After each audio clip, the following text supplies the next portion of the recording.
Hello, welcome back to Vidyanadi. എൻ്റെ അടുത്ത വീഡിയോയിലേക്ക് എല്ലാവർക്കും സ്വാഗതം. ഇത് ദേശീയ പ്രസ്ഥാനത്തിന്റെ ആവിർഭാവത്തിലേക്ക് എന്ന് പറഞ്ഞ പാർട്ട് 2 ആണ്. അപ്പൊ പാർട്ട് 1 കാണാത്തവരാണെങ്കിൽ പാർട്ട് 1 പോയി കണ്ടിട്ട് പാർട്ട് 2 കാണുക.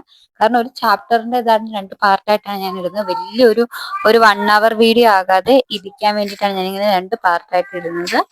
അപ്പൊ എന്റെ ഇതിന് ശരിക്കും പറഞ്ഞാൽ രണ്ടാമത്തെ ഇതിനൊക്കെ വ്യൂസ് ഒരുപാടല്ല, എന്നാലും വ്യൂസ് ഉണ്ടെങ്കിൽ ഫസ്റ്റ് ഇതിനൊക്കെ ഭയങ്കര വ്യൂസ് കുറവായിരിക്കും. അതെന്താ ഇങ്ങനെയെന്ന് എനിക്കറിയത്തില്ല. നമുക്കൊരു ഇതിന്റെ തുടർച്ചയാണല്ലോ 2 ചാപ്റ്റർ. അപ്പൊ ഇത് മൊത്തം കൂടി പഠിച്ചാലേ പ്രസ്താവനയ്ക്ക് ആൻസർ ചെയ്യാൻ പറ്റുള്ളൂ. LDC, LGS എല്ലാ ഇതിലും പറയുന്ന പോലെ LDC, LGS ഒക്കെയാണ് മെയിൻ പ്രിലിംസ്. ഇതിനൊക്കെ ഈ ചാപ്റ്റേഴ്സ് ഭയങ്കര ഇമ്പോർട്ടന്റ് ആണ്. അപ്പോൾ നമുക്ക് വീഡിയോയിലേക്ക് കിടക്കാം. ആദ്യമായിട്ട് കാണുന്നവരാണെങ്കിൽ ക്ലാസ് ഇഷ്ടപ്പെടുന്നുണ്ടെങ്കിൽ ലൈക്ക് ചെയ്യുക, കമന്റ് ചെയ്യുക, സബ്സ്ക്രൈബ് ചെയ്യുക. എന്തെങ്കിലും പോരായ്മകളും തെറ്റുകുറ്റങ്ങളും ഉണ്ടെങ്കിൽ അതും കമന്റ് ആയിട്ട് രേഖപ്പെടുത്തുക. വിഭജനവും ഭിന്നിപ്പിക്കലും അതും തൊട്ടാണ് ഇനി പറയാനുള്ളത്. ഐക്യ ബംഗാൾ ഒരു ശക്തിയാണ്. ബംഗാൾ വിഭജിക്കപ്പെട്ടാൽ ശക്തിക്ഷയമുണ്ടാകും. കോൺഗ്രസ് നേതാക്കളുടെ തോന്നൽ ഇതാണ്. അവരുടെ ആശങ്ക പൂർണ്ണമായും ശരിയാണ്. ബംഗാൾ വിഭജിക്കാനുള്ള പദ്ധതികളുടെ മേന്മകളിൽ ഒന്ന് ഇത് തന്നെയാണ്. നമ്മുടെ മുഖ്യ ലക്ഷ്യങ്ങളിൽ ഒന്ന് നമ്മുടെ ഭരണത്തിന്റെ എതിരാളികളെ ഭിന്നിപ്പിക്കുകയും അതുവഴി എതിർക്കുന്ന സംഘടനയെ ദുർബലമാക്കുകയുമാണ്. H. റിസ്ലെ, KSSCL ദേശീയ സ്വാതന്ത്ര്യ സമര ചരിത്രം കുട്ടികൾക്ക്. സർ സി ശങ്കരൻ നായർ, ചിത്രം 216. ഇന്ത്യൻ നാഷണൽ കോൺഗ്രസിന്റെ അധ്യക്ഷനായ ആദ്യ മലയാളി. 1897 അമരാവതി കോൺഗ്രസ് സമ്മേളനത്തിലാണ് ഇദ്ദേഹം കോൺഗ്രസിന്റെ അധ്യക്ഷ പദവി അലങ്കരിച്ചത്. ബംഗാൾ വിഭജനത്തിന്റെ ലക്ഷ്യം വിശദീകരിച്ചുകൊണ്ട് ഇന്ത്യ ഗവൺമെന്റിന്റെ ആഭ്യന്തര സെക്രട്ടറി ആയിരുന്ന റിസ്ലെ എഴുതിയ ഒരു ഔദ്യോഗിക കുറിപ്പിലെ വിവരമാണിത് നിങ്ങൾ മുകളിൽ വായിക്കുന്നത്. കോൺഗ്രസിന്റെ നേതൃത്വത്തിൽ നടക്കുന്ന സമരങ്ങളെ ദുർബലപ്പെടുത്താൻ ബ്രിട്ടീഷ് അധികാരികൾ പലതരം തന്ത്രങ്ങൾ ആവിഷ്കരിച്ചു. അവയിൽ പ്രധാനമായിരുന്നു ബംഗാൾ വിഭജനം. ദേശീയ പ്രസ്ഥാനത്തിന്റെ ശക്തികേന്ദ്രമായ ബംഗാൾ പ്രവിശ്യയെ 2ആയി വിഭജിക്കുക എന്നതായിരുന്നു ലക്ഷ്യം. നിലവിലുള്ള ബംഗാൾ പ്രവിശ്യ വിസ്തൃതമാണെന്നും കാര്യക്ഷമമായ ഭരണനിർവഹണത്തിന് വിഭജനം അനിവാര്യമാണെന്നുമാണ് ബ്രിട്ടീഷ് വൈസ്രോയിയായ കഴ്സൺ പ്രഭു വാദിച്ചത്. ഇപ്പൊ പറയുന്നത് ബംഗാൾ വിഭജനമാണ്. കോൺഗ്രസിന്റെ നേതൃത്വത്തിൽ നടക്കുന്ന സമരങ്ങളെ ദുർബലപ്പെടുത്താൻ ബ്രിട്ടീഷ് അധികാരികൾ ആവിഷ്കരിച്ച തന്ത്രങ്ങളിൽ പ്രധാനമാണ് ബംഗാൾ വിഭജനം. ലക്ഷ്യം ദേശീയ പ്രസ്ഥാനത്തിന്റെ ശക്തി കേന്ദ്രമായ ബംഗാൾ പ്രവിശ്യയെ 2ആയി വിഭജിക്കുക എന്നതായിരുന്നു. ബംഗാളിനെ കിഴക്കൻ ബംഗാൾ, പടിഞ്ഞാറൻ ബംഗാൾ എന്നിങ്ങനെ 2ആയി വിഭജിച്ചു. കിഴക്കൻ ബംഗാൾ മുസ്ലിം ഭൂരിപക്ഷ പ്രദേശവും പടിഞ്ഞാറൻ ബംഗാൾ ഹിന്ദു ഭൂരിപക്ഷ പ്രദേശവുമായിരുന്നു. ബംഗാൾ വിഭജനത്തിന് പിന്നിലെ യഥാർത്ഥ ലക്ഷ്യം എന്തായിരുന്നു? ദേശീയ പ്രസ്ഥാനത്തിന്റെ ശക്തി കേന്ദ്രമായ ബംഗാൾ പ്രവിശ്യയെ 2ആയി വിഭജിക്കുക എന്നതായിരുന്നു യഥാർത്ഥ ലക്ഷ്യം. വിഭജനം നിലവിൽ വന്ന 1905 ഒക്ടോബർ 16. അപ്പോൾ ബംഗാൾ വിഭജനം നിലവിൽ വന്ന എന്നാണ് 1905 ഒക്ടോബർ 16. ബംഗാളിൽ ഉടനീളം ദുഃഖാചരണം നടന്നു. കൽക്കത്തയിൽ ഹർത്താൽ ആചരിച്ചു. രവീന്ദ്രനാഥ ടാഗോർ രചിച്ച അമർ സോണാർ ബംഗ്ല എന്ന ദേശഭക്തി ഗാനവും ആലപിച്ചുകൊണ്ട് ജനങ്ങൾ തെരുവുകളിൽ സംഘടിച്ചു. ഈ പ്രതിഷേധങ്ങൾ ഒരു വലിയ സമരമായി മാറി. ഇത് സ്വദേശി പ്രസ്ഥാനം എന്നറിയപ്പെടുന്നു. ഇന്ത്യൻ ദേശീയ പ്രസ്ഥാനത്തിന് ശക്തമായ ഒരു കുതിച്ചുചാട്ടമുണ്ടായത് സ്വദേശി പ്രസ്ഥാനത്തോടു കൂടിയാണ്. ഇന്ത്യൻ വസ്തുതകളുടെ ഉപയോഗവും ബ്രിട്ടീഷ് വസ്തുതകളുടെ ബഹിഷ്കരണവുമായിരുന്നു ഈ പ്രസ്ഥാനത്തിന്റെ പ്രധാന സമരരീതി. സ്വാശ്രയം എന്നതായിരുന്നു സ്വദേശി പ്രസ്ഥാനത്തിന്റെ പ്രധാന ആശയം. സ്വദേശി വ്യവസായങ്ങളും മറ്റ് സംരംഭങ്ങളും വിജയിപ്പിക്കുക എന്നതാണ് ഇതിന്റെ അർത്ഥം. ബ്രിട്ടീഷ് ഉൽപ്പന്നങ്ങൾ ബഹിഷ്കരിക്കുകയും അങ്ങനെ സർക്കാരിന് കച്ചവടത്തിലൂടെ ലഭിക്കുന്ന വരുമാനം ഇല്ലാതാക്കുകയുമായിരുന്നു സ്വദേശി സമരത്തിന്റെ ലക്ഷ്യം. ഇതിന്റെ ഭാഗമായി നിരവധി തുണിമില്ലുകൾ, സോപ്പ് നിർമ്മാണശാലകൾ, തീപ്പെട്ടി ഫാക്ടറികൾ, കൈത്തറി സ്ഥാപനങ്ങൾ, ദേശീയ ബാങ്കുകൾ, ഇൻഷുറൻസ് കമ്പനികൾ എന്നിവ ആരംഭിച്ചു. ആചാര്യ PC റോയ് ആരംഭിച്ച ബംഗാൾ കെമിക്കൽ സ്റ്റോർ, രവീന്ദ്രനാഥ ടാഗോർ തുടക്കമിട്ട സ്വദേശി സ്റ്റോർ, വി ചിദംബരം പിള്ളയുടെ നേതൃത്വത്തിൽ ആരംഭിച്ച സ്വദേശി steam navigation company, Jamsetjee Tata സ്ഥാപിച്ച സ്റ്റീൽ ഫാക്ടറി എന്നിവയും സ്വദേശി സമരത്തിന്റെ ഭാഗമായി രൂപം കൊണ്ടവയാണ്. സുരേന്ദ്രനാഥ ബാനർജി സ്വദേശി സ്വദേശി പ്രസ്ഥാനത്തെക്കുറിച്ച് നൽകിയ വിവരങ്ങളാണ് ചുവടെ നൽകിയിട്ടുള്ളത്. കരുത്തുള്ള നാളുകളിൽ സ്വദേശി പ്രസ്ഥാനം നമ്മുടെ സാമൂഹിക ഗാർഹിക ജീവിതത്തിന്റെ മുഴുവൻ പ്രതലത്തിനും നിറം ചാർത്തി. ഇന്ത്യയിൽ നിർമ്മിക്കപ്പെടാവുന്നതുപോലുള്ള വിദേശ വസ്തുക്കൾ ഉൾപ്പെട്ട വിവാഹ സമ്മാനങ്ങൾ മടക്കി നൽകപ്പെട്ടു. ദേവന്മാർക്ക് നിവേദ്യമായി വസ്തുക്കൾ സമർപ്പിക്കപ്പെട്ട ചടങ്ങുകൾ കാർമ്മികത്വം വഹിക്കുവാൻ പുരോഹിതർ പോലും പലപ്പോഴും എതിർപ്പ് പ്രകടിപ്പിച്ചു. വിദേശ ഉപ്പോ പഞ്ചസാരയോ ഉപയോഗിച്ച ആഘോഷവേളകളിൽ പങ്കെടുക്കാൻ അതിഥികൾ വിസമ്മതിച്ചു. അവലംബം ബിപിൻ ചന്ദ്ര, ആധുനിക ഇന്ത്യയിൽ. ഈ വിവരണത്തിൽ നിന്ന് സ്വദേശി പ്രസ്ഥാനവുമായി ബന്ധപ്പെട്ട് കണ്ടെത്താൻ കഴിയുന്ന വസ്തുതകൾ പട്ടികപ്പെടുത്തുക. വിദേശ വസ്തുക്കൾ ഉൾപ്പെട്ട വിവാഹ സമ്മാനങ്ങൾ മടക്കി നൽകപ്പെട്ടു. ഇത്തരം പ്രചാരണ പരിപാടികൾ സ്വദേശി പ്രസ്ഥാനത്തിന്റെ ആശയങ്ങളെക്കുറിച്ച് അവബോധമുണ്ടാക്കുകയും ഇന്ത്യൻ ജനതയിൽ വലിയ സ്വാധീനം ചെലുത്തുകയും ചെയ്തു. ഇതിലൂടെ ഇന്ത്യയിലെ സാധാരണക്കാരും സ്ത്രീകളും വിദ്യാർത്ഥികളും ആദ്യമായി ഒരു രാഷ്ട്രീയ പ്രസ്ഥാനത്തിൽ പങ്കാളികളായി. ഈ പ്രസ്ഥാനത്തിന്റെ സ്വാധീനം സാംസ്കാരികം, വിദ്യാഭ്യാസം, സാമ്പത്തികം, രാഷ്ട്രീയം എന്നീ മേഖലകളിൽ അനുഭവപ്പെട്ടു. ഇന്ത്യൻ സ്വാതന്ത്ര്യ സമര പ്രസ്ഥാനം ദേശീയ തലത്തിലേക്ക് വ്യാപിപ്പിക്കുവാനും സ്വദേശി എന്ന പുതിയ സമരമാർഗം സ്വാതന്ത്ര്യ സമരത്തിന് സംഭാവന ചെയ്യാനും സ്വദേശി പ്രസ്ഥാനത്തിന് സാധിച്ചു. സ്വദേശി പ്രസ്ഥാനം ദേശീയ സമരത്തെ സാധാരണക്കാരിലേക്ക് എത്തിച്ചു. സ്വദേശി പ്രസ്ഥാനം ഇന്ത്യൻ സ്വാതന്ത്ര്യ സമരത്തിൽ ചെലുത്തിയ സ്വാധീനം എന്ന വിഷയത്തെക്കുറിച്ച് ഒരു സെമിനാർ പ്രബന്ധം തയ്യാറാക്കാം. മിതവാദികളും തീവ്രവാദികളും. ഇന്ത്യൻ നാഷണൽ കോൺഗ്രസിന്റെ പ്രവർത്തന രീതികളെ സംബന്ധിച്ച് നേതാക്കൾക്കിടയിൽ വ്യത്യസ്ത അഭിപ്രായങ്ങൾ നിലനിന്നിരുന്നു. ബ്രിട്ടീഷുകാർക്കെതിരെ പ്രതിപക്ഷ സമരത്തിന് ആദ്യകാല നേതാക്കൾ തയ്യാറായിരുന്നില്ല. അവർ മിതവാദികൾ എന്നാണ് അറിയപ്പെട്ടത്. ഫിറോസ് ഷാ മേത്ത, ഗോപാലകൃഷ്ണ ഗോഖലെ, നാദാഭായ് നവറോജി എന്നിവരായിരുന്നു അവരിൽ പ്രധാനികൾ. സമാധാനപരവും രക്തരഹിതവുമായ സമരങ്ങളിലൂടെയും യോഗങ്ങൾ, പ്രസംഗങ്ങൾ, പ്രമേയങ്ങൾ എന്നിവയിലൂടെയും അവർ തങ്ങളുടെ ആശയങ്ങൾ പ്രചരിപ്പിച്ചു. മിതവാദികളുടെ ആശയങ്ങളോടും പ്രവർത്തനങ്ങളോടും അതൃപ്തരായ മറ്റൊരു വിഭാഗം കോൺഗ്രസിൽ ശക്തമായി. അവർ തീവ്ര ദേശീയവാദികൾ എന്നറിയപ്പെട്ടു. ബാലഗംഗാധര തിലക്, ബിപിൻ ചന്ദ്രപാൽ, ലാലാ ലജ്പത് റായ് എന്നിവരായിരുന്നു ഇതിൽ പ്രധാനികൾ.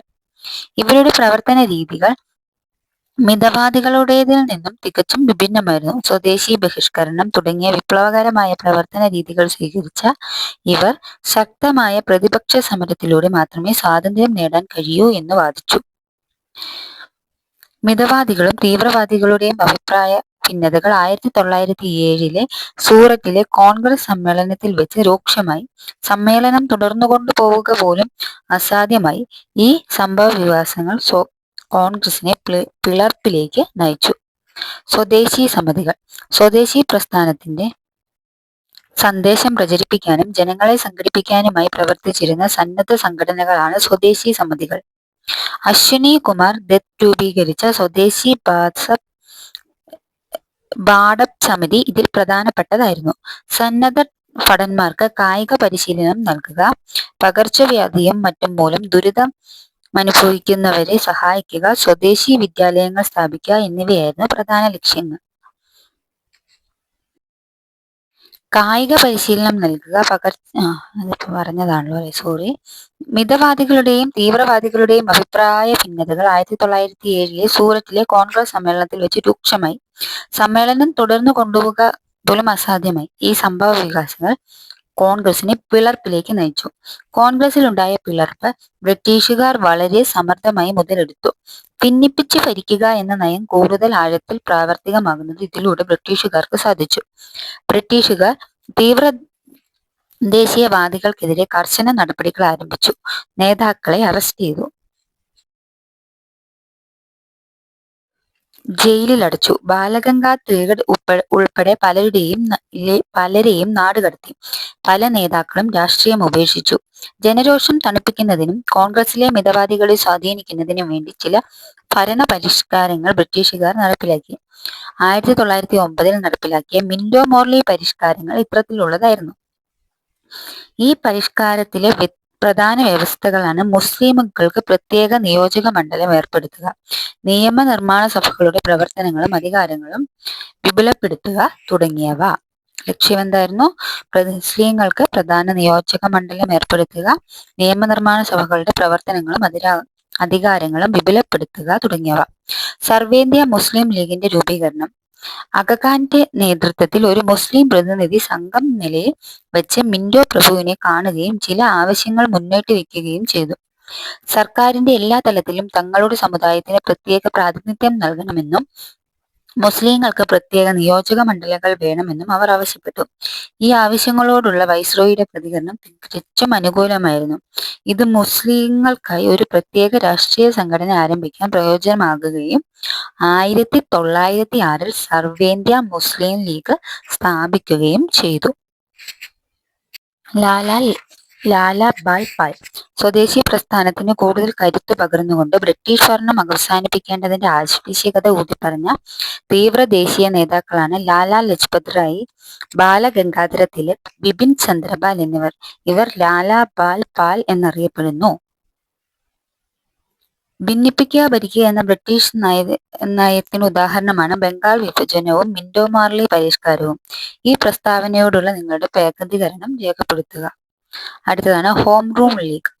1914 ആരംഭിച്ച ഒന്നാം ലോക യുദ്ധത്തിന്റെ കാലത്ത് രാഷ്ട്രീയ പ്രവർത്തനങ്ങൾ വീണ്ടും സജീവമായി. ഇതിന് നേതൃത്വം നൽകിയത് ഹോം റൂൾ ലീഗ് എന്ന സംഘടനയായിരുന്നു. ആനി ബസന്റിന്റെയും ബാലഗംഗാധര തിലകിന്റെയും നേതൃത്വത്തിൽ പ്രവർത്തനം ആരംഭിച്ച ഹോം റൂൾ ലീഗ് നഗരങ്ങളിലും ഗ്രാമങ്ങളിലും ജനപിന്തുണ നേടി. ഹോം റൂൾ അഥവാ സ്വയം ഭരണമായിരുന്നു ഈ സംഘടനയുടെ ലക്ഷ്യം. ഹോം റൂൾ അഥവാ സ്വയം ഭരണം. ഹോം റൂൾ ലീഗിന്റെ പ്രചാരണത്തിനായി ആനി ബസന്റും ബാലഗംഗാധര തിലകും രാജ്യത്തിലുടനീളം സഞ്ചരിക്കുകയും ഇതിന്റെ ശാഖകൾ സ്ഥാപിക്കുകയും ചെയ്തു. ഹോം റൂൾ ലീഗിന്റെ പ്രവർത്തനങ്ങൾ ബ്രിട്ടീഷ് ആധിപത്യത്തിന് ഭീഷണിയാണെന്ന് തിരിച്ചറിഞ്ഞ ഗവൺമെന്റ് ആനി ബസന്റിനെ അറസ്റ്റ് ചെയ്ത് ജയിലിലടച്ചു. പിന്നീട് ജയിൽ മോചിതയായ അവർ 1917 കൽക്കട്ട സമ്മേളനത്തിൽ കോൺഗ്രസിന്റെ അധ്യക്ഷനായി തിരഞ്ഞെടുക്കപ്പെട്ടു.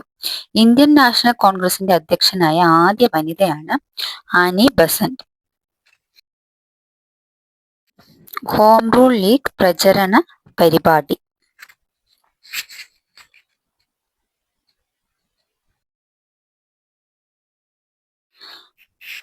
ഐക്യത്തിന്റെ ലക്നൗ. 1916 കോൺഗ്രസിന്റെ വാർഷിക സമ്മേളനം നടന്നത് ലക്നൌവിലായിരുന്നു.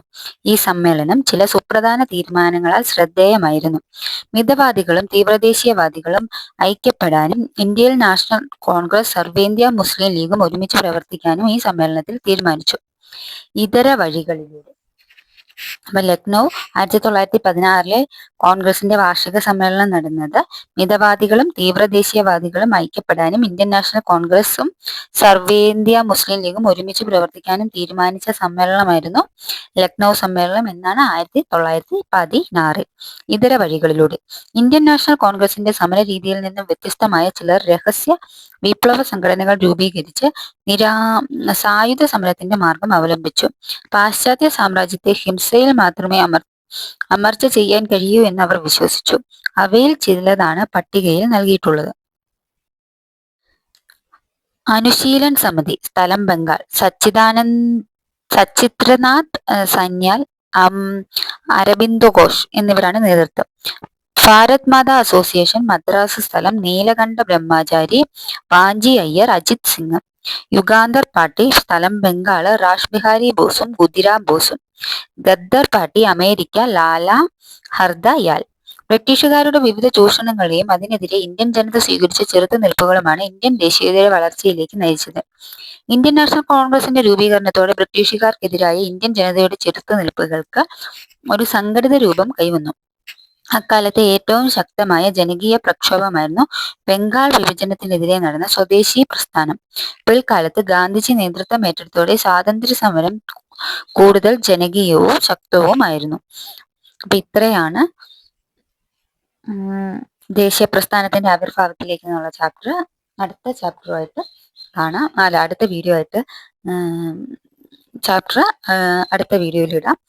ഇതിൽ തുടർ പ്രവർത്തനങ്ങളുണ്ട്. തുടർ പ്രവർത്തനങ്ങൾ ഈ ചാപ്റ്റർ നോക്കിയിട്ട് തുടർ പ്രവർത്തനങ്ങൾ നോക്കുക. അതിന് ആൻസർ ചെയ്യാൻ പറ്റുന്നുണ്ടെങ്കിൽ നിങ്ങൾ ഈ ചാപ്റ്റർ പഠിച്ചു എന്നാണ് അർത്ഥം. ഇതിൻ്റെ അകത്ത് ഇയറൊക്കെ ഓർഡറിൽ തന്നെ പഠിച്ചു വെക്കണേ. അതൊക്കെ ഒരുപാട് നമുക്ക് ചേരുംപടിയൊക്കെ ആയിട്ട് പ്രസ്താവന ചോദ്യങ്ങൾ ഇപ്പം ഒരുപാട് ചോദിക്കാറുണ്ട്. അപ്പോൾ ഇയറൊക്കെ വളരെ ഇതായിട്ട് പഠിച്ചു വെക്കുക. അപ്പം അടുത്ത വീഡിയോ ആയിട്ട് കാണാം. അതുവരേക്കും താങ്ക് യു.